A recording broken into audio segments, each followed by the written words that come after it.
Hello, my loves.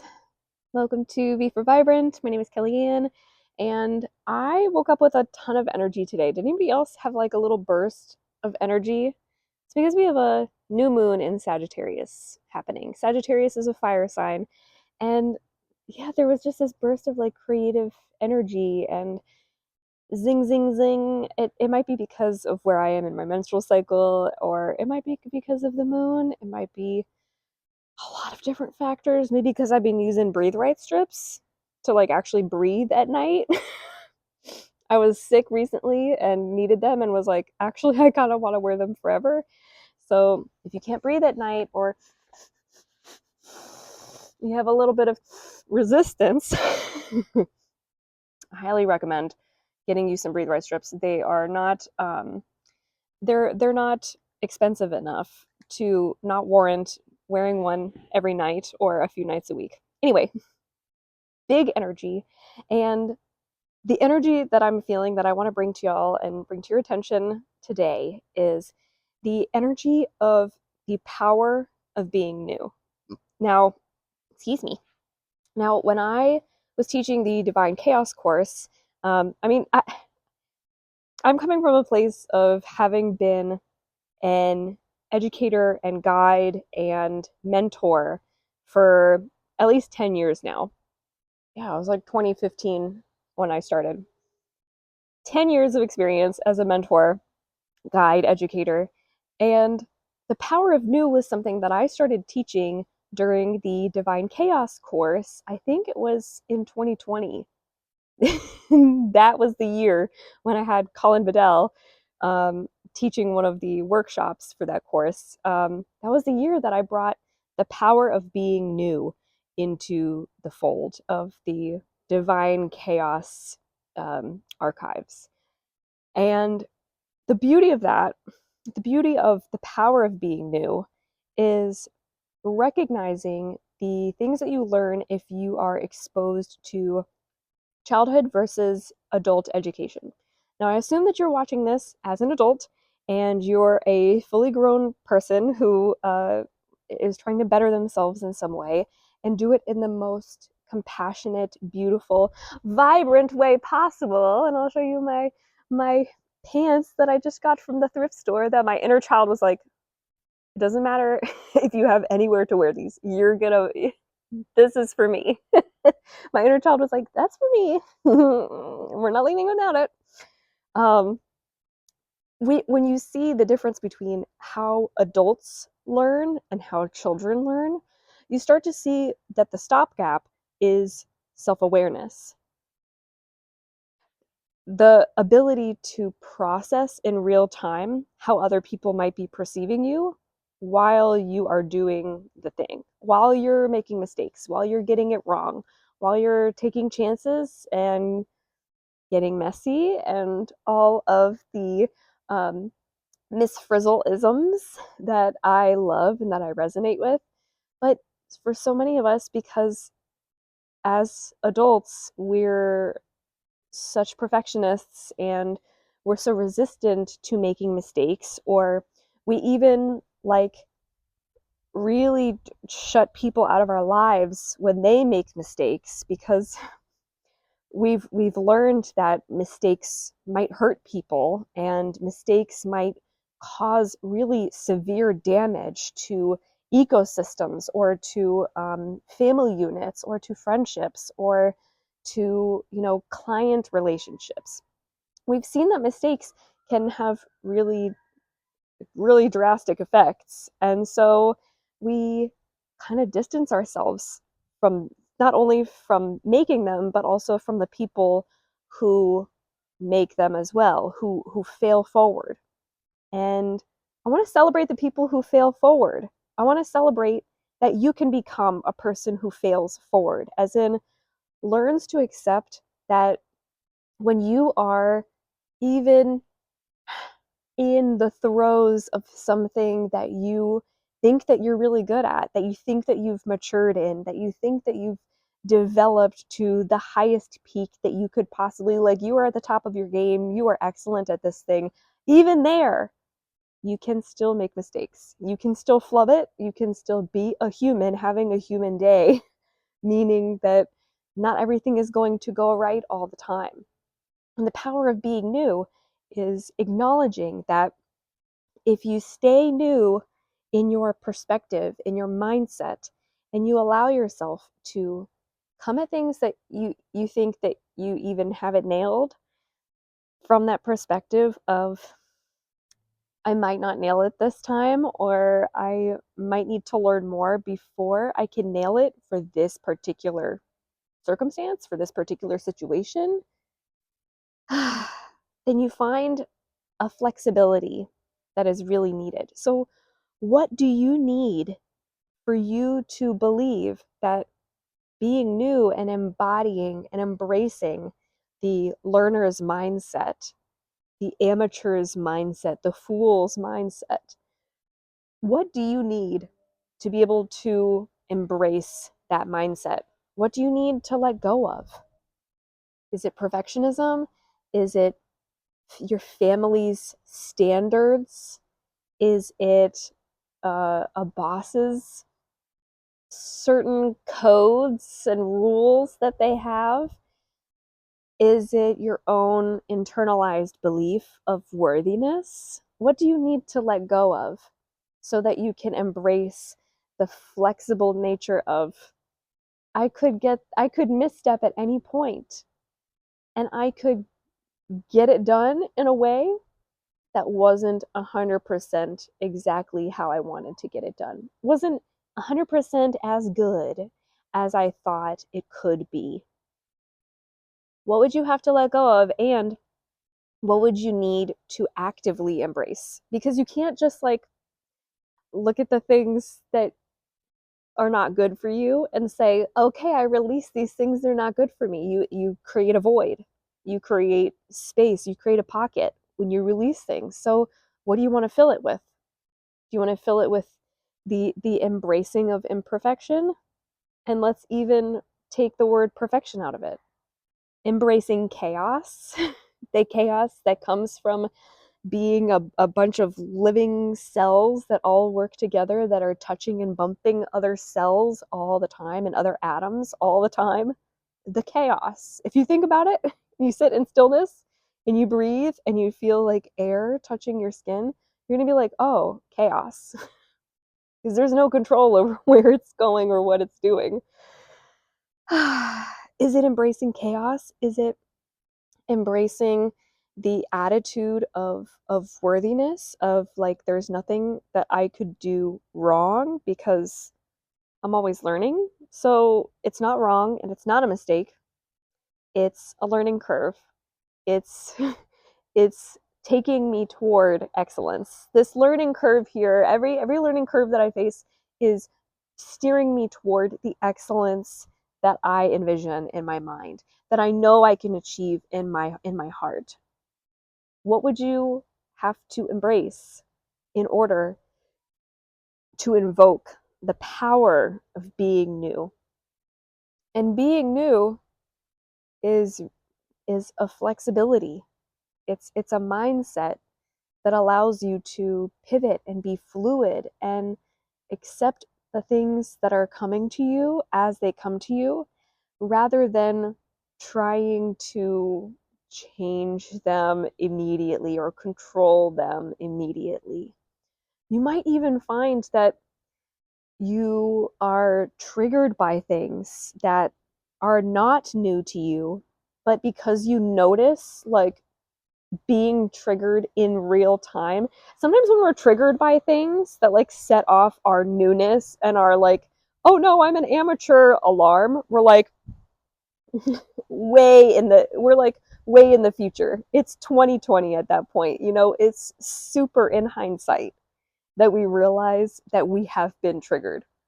But if you're in a moment in your life where you're like, I am triggered, and I see it, and I know this is a familiar pattern, this is a familiar thing to disrupt me and my life and my emotional state, and my spirit is feeling agitated by this, then that is a great time to invoke the power of being new.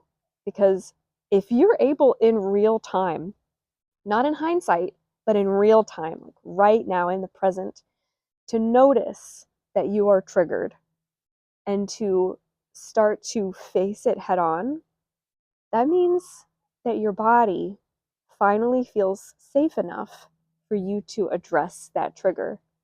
Your body feels safe enough to change whatever you need to change in your mindset or your perspective, in your emotional distribution of like how much energy you give certain things and certain aspects of your life.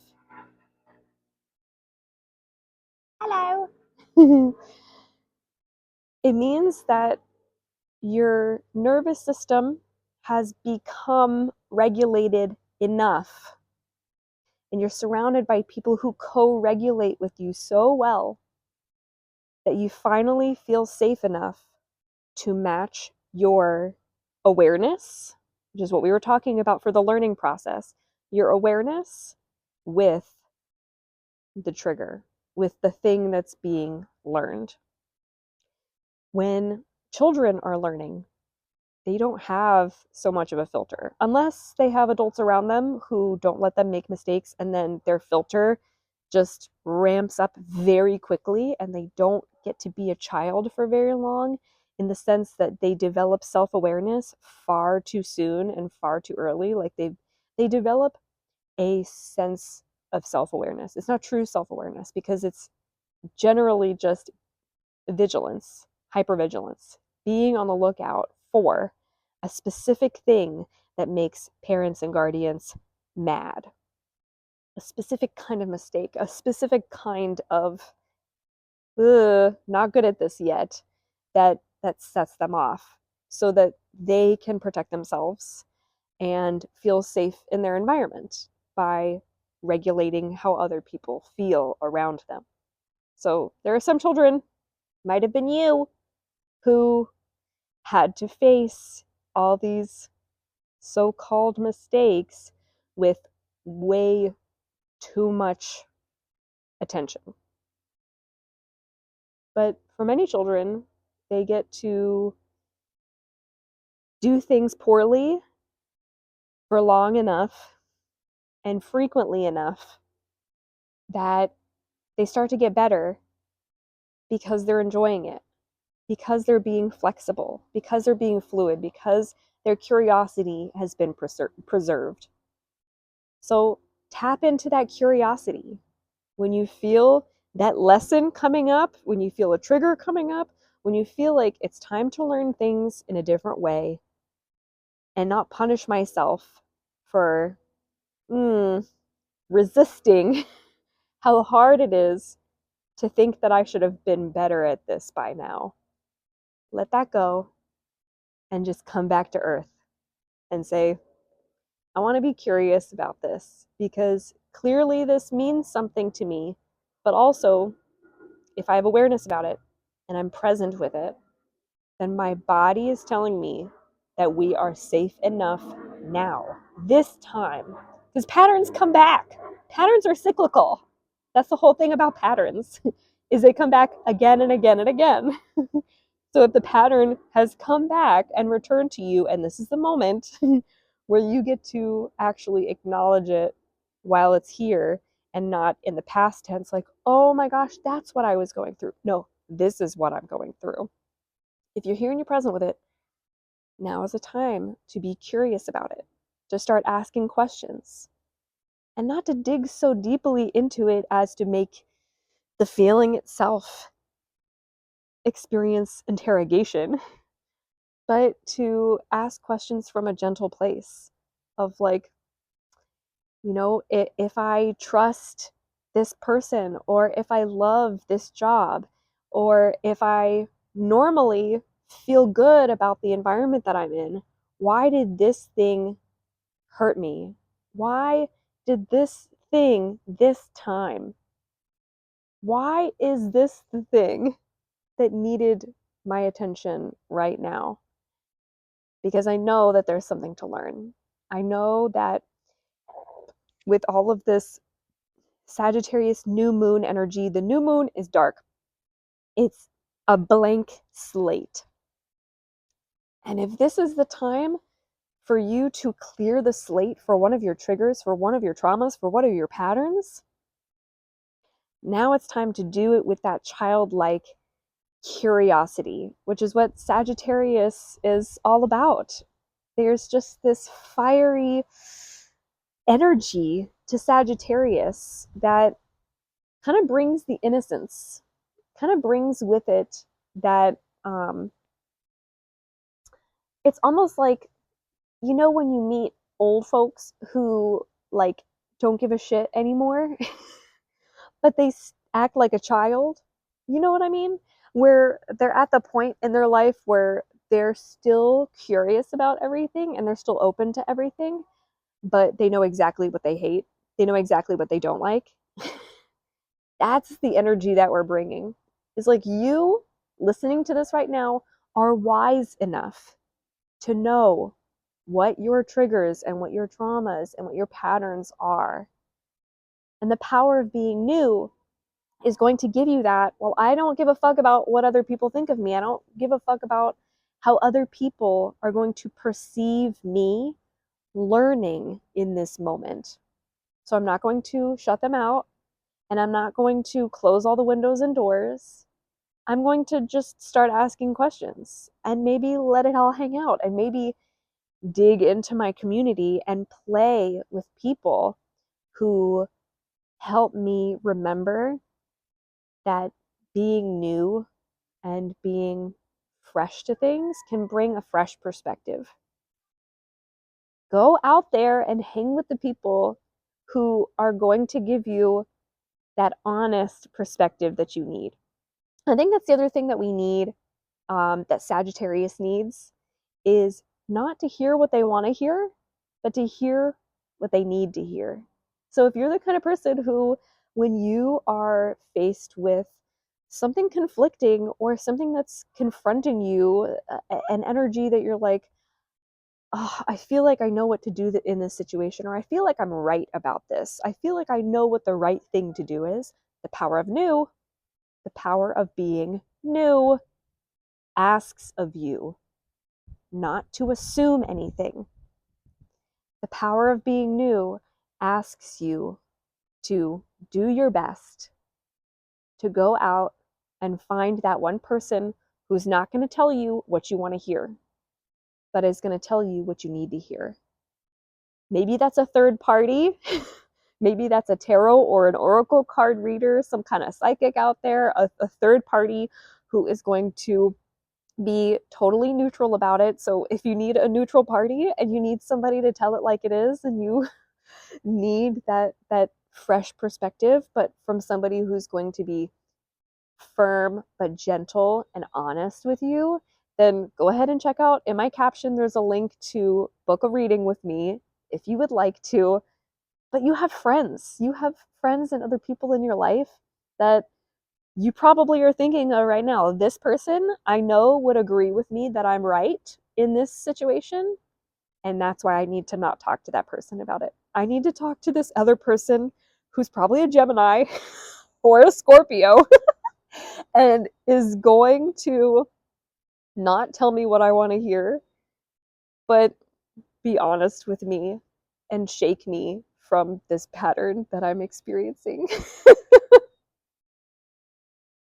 Thank you, Geminis and Scorpios of the world. You're doing the goddess's work. Because yeah, we honestly need it. We need those people to tell us right from wrong in the like perspective shifting sense.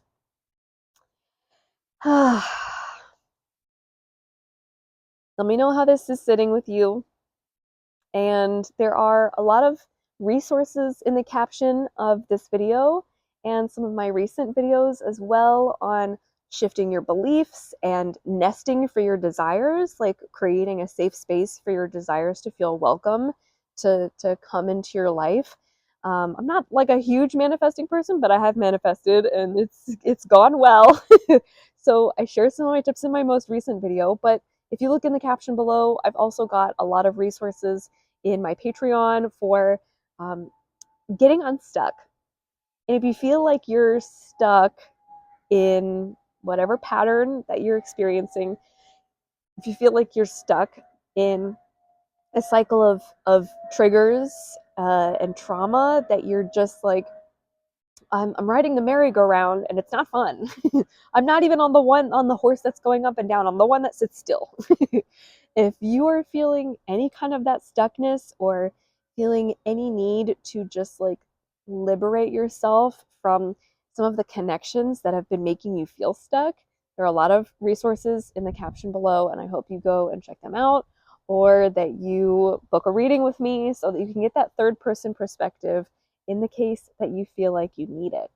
But I have so much hope and faith in all of you.